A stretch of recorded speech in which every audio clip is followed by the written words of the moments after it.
Hello and welcome to another episode of the Quantum Gateway. Today we've got coverage of the recent Pro Free-For-All. Let's have a look and see how that tournament went down. But first, let's look at the tournaments we've got in the pipeline.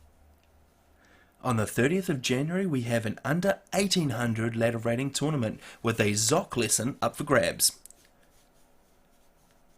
On the 6th of February we've got an open tournament that's no rating restrictions, and this one's even got cash prizes too.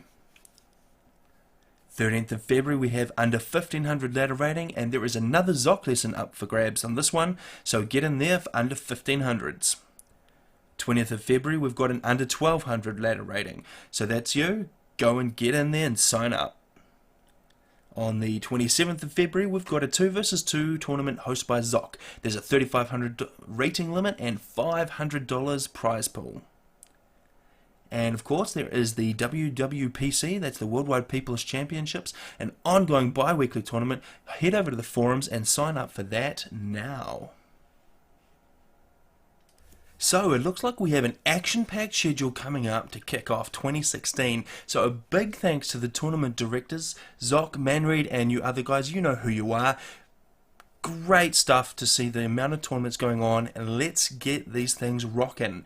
2016 is getting started with style. Alright, enough about that. Let's get on with the main event, and that is a 12-way free-for-all, and this is some crazy stuff. What rating was this tournament? Well, allow me to answer that question with a question. Have you heard of these players? Patrick Pones, Blodea, Zoc, Luxy, Zlo, Jagged Appliance, Taquito, Congreve, Blackheart, Chosen, Sun Tzu, and Ajax. So, the tournament format is basically throw all these guys onto a map and see which one makes it out alive. There were quite a few rounds in this tournament, so we're just looking at the first round today, and it is a doozy. So the map is Big Blasted Rock. That's the blasted rock you're familiar with, but repeated twice in each direction. It's gotta be big so these guys can fit in all the crazy stuff we're about to see them build. As we get underway in the early game, we saw some alliances forming. Well, they were more like temporary ceasefires, since the teams are locked and tanks will attack if they get in range. Because this is a 12-way free-for-all, some players are going to get better spawns than others, and it looks like Sun Tzu, Blackheart, Ajax and Congreve drew the short straws on the teleportation machine, and ended up in the smallest alcoves.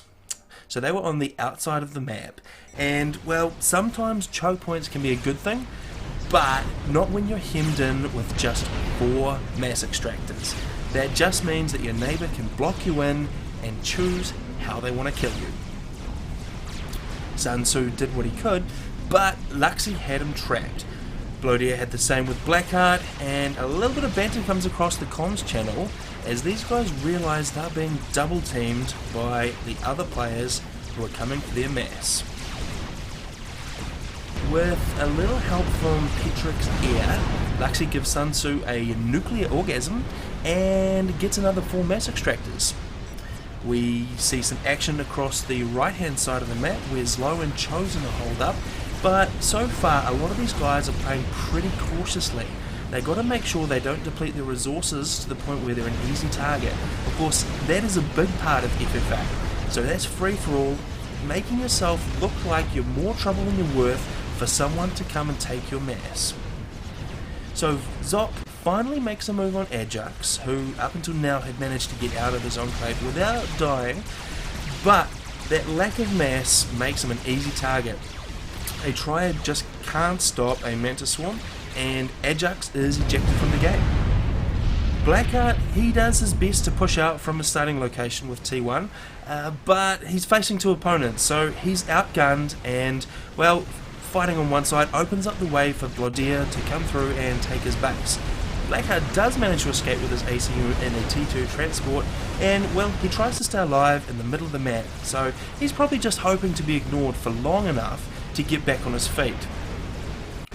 Meanwhile, Chosen went in for the kill on Congreve. He had enough health on his ACU to survive the com explosion, but, and there's a but there, some friendly Jester Flyer from Slow helped him get under the 2500 HP mark, so Congreve's ACU explosion caused a chain reaction, and well, that brings the player number down by 2.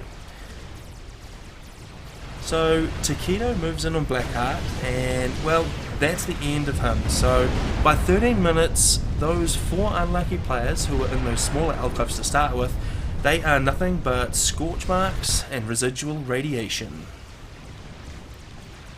So we've ended up with Takedo in the top right. Well, Takedo and Bladeer, they're playing a little bit of an alliance, and they're against Luxie and Petrick in the bottom. So those guys are kind of staying in their lanes so as not to kill each other's units. On the other side of the map, we've got Jagged Appliance, who's turtled up by Zoc. He's built a ton of walls, while Zoc and Zlo battle it out.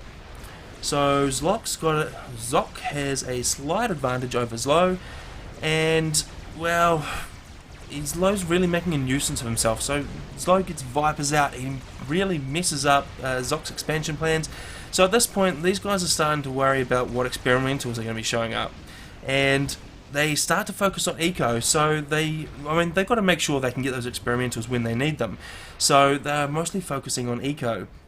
Luxie does help Petrick out. He holds the line from Bladeer, so that relieves the pressure and allows Petrick to eco up. He takes the lead in mass income, but he does fall behind a little bit in firepower as everything is poured back into his eco. So Zoc gets out the first experimental, and he sends his Monkey Lord down to get Zlo. So that Monkey Lord makes real short work of the units that Zlo's got, and well, Zoc, he catches Zlo's spider, and this is really, really painful. It's about 90% complete, and that spider got caught out, and well, it's history. So Jagged Appliance, he starts building Corsairs, so he's obviously hoping to get a bit of a snipe on here. So perhaps while Zlo is busy, his interceptors are preoccupied, probably hoping to get some Corsairs in there and just get that snipe. But a second Monkey Lord from Zoc, well, he just waltzes into Jagged Appliance's base. And well, that Cybern Commander cannot do much about the 4K DPS laser to the face. And now we have cut the field down by half. So the Monkey Lord in Zlo's base, well, he mops up for a bit of veterancy, and he heads off in search of Zlo's ACU. So, well, this time Zlo really doesn't have anything left. He's got nothing up his sleeves except a T2 transport, and well, it's a race against time to get into that transport, load it up, and get out of there. And well, very lucky for Zlo, that Monkey Lord Mazer doesn't have area of effect, and a little bit of damage hits the ACU, but it doesn't take out the transport, so he actually gets away just to live that little bit longer. Now, while Zlo's made this daring escape, that Monkey Lord that's fresh out of Jagged Appliance's base stomps right through Takedo's. So, well, it's a bit low on health, but Takedo's Monkey Lord is not finished, and so he loses his base. Well, about this point, Bladeer realises Takedo can't shield him from Zoc, so there's really no point in letting him live. So there's a Whaler and PD, and well, he sacrifices Takedo to the Subcom gods.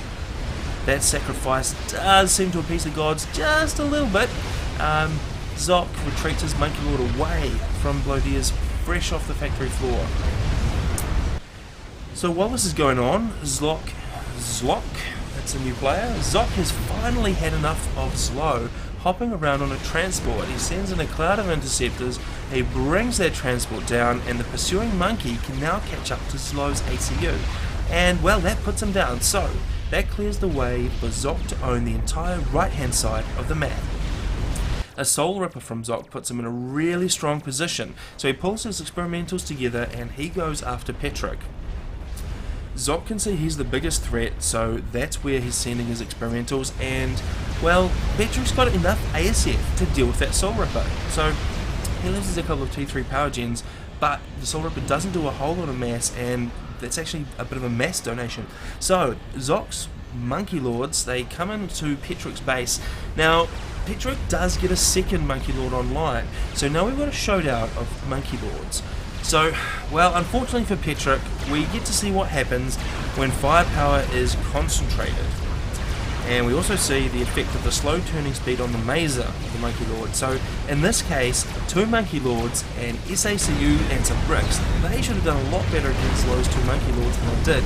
So Zlo is able to concentrate fire on 1 Monkey Lord at a time, and he comes away with a nearly full health monkey. Petrick flees. So he's not got a lot of choice. He flees from the remaining Monkey Lord right into the arms of Luxie's Harbingers and a Galactic Colossus. Well, it's a tense moment as Petrick is within firing range, but he catches a break because Luxie's GC is focusing on the Monkey Lord, and well, he's just lucky that Petrick didn't leave that GC to fire at whatever target it felt like, because that would have been the end. So, well, yeah, Petrick does manage to get away again, so lucky. The immediate threat is over. Petrick's got a ton of dead spiders to reclaim, and well, now it's so obvious that in Formal Alliance how important that was to Petrick, because Luxie could have killed him so easily, but he kept him in the game. So, yeah, well, I mean, that single GC could take out all of Petrick's base right now, and not a problem. So, anyway, 35 minutes. Players took some time to eco, so basically the game went on hold. I mean, they're trying to prepare for the next wave of experimentals. No one's willing to risk their T4s in an assault, since doing that would leave you open to attack from your other neighbour. So these guys had to try and figure out a way to hold off a stack of experimentals on one side, while beating another stack of experimentals on the other side. So Petrick tries to break the stalemate with a nuke, but Zoc has a strategic missile defense, and it's ready, and it intercepts that missile before it hits. Unfortunately for Zoc, Luxie follows that up with another nuke, and this time the silo's empty, so that cuts a gaping hole in Zoc's base, and that puts him way behind on power. Luxie tries to use that distraction of the nuke to break through Blodia's front lines. Wow. But his 5 GCs just can't get through the Megaliths and Whalers.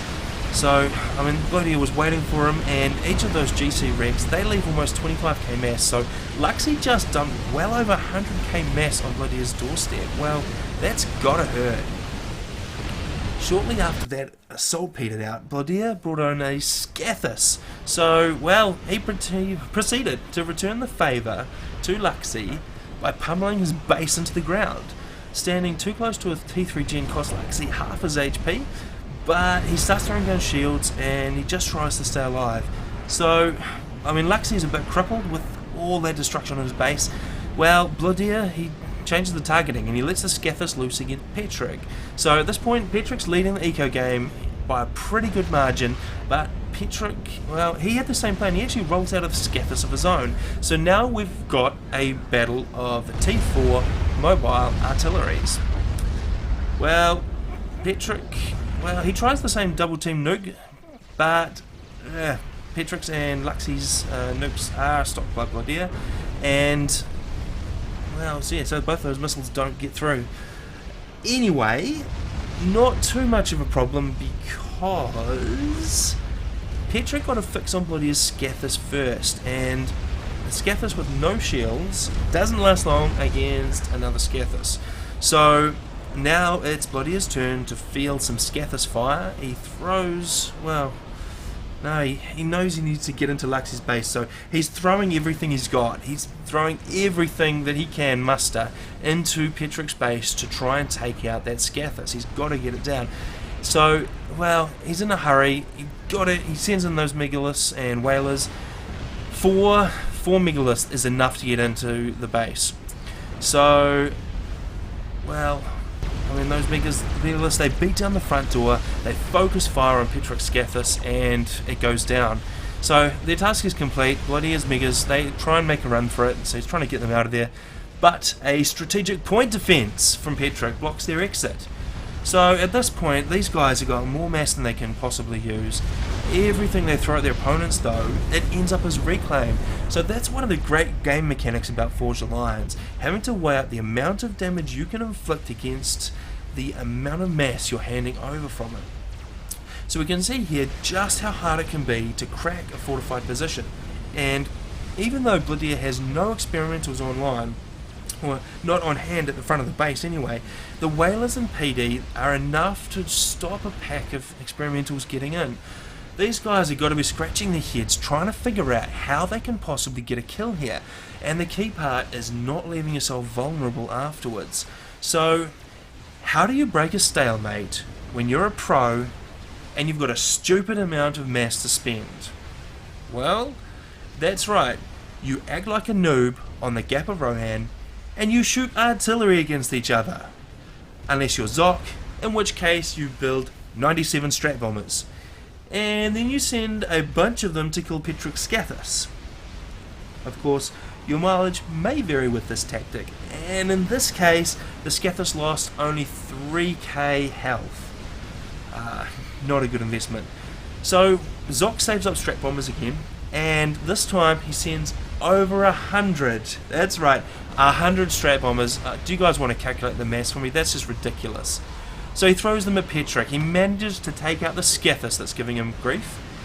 But in the meantime, the artillery has taken out Zoc's nuke defense. So again, he loses a big chunk of his base to a nuke. And we can see, well, yeah, I mean, now we can start to see the cracks forming on Zoc. So the remainder of the strat bombers go after Luxie's ACU.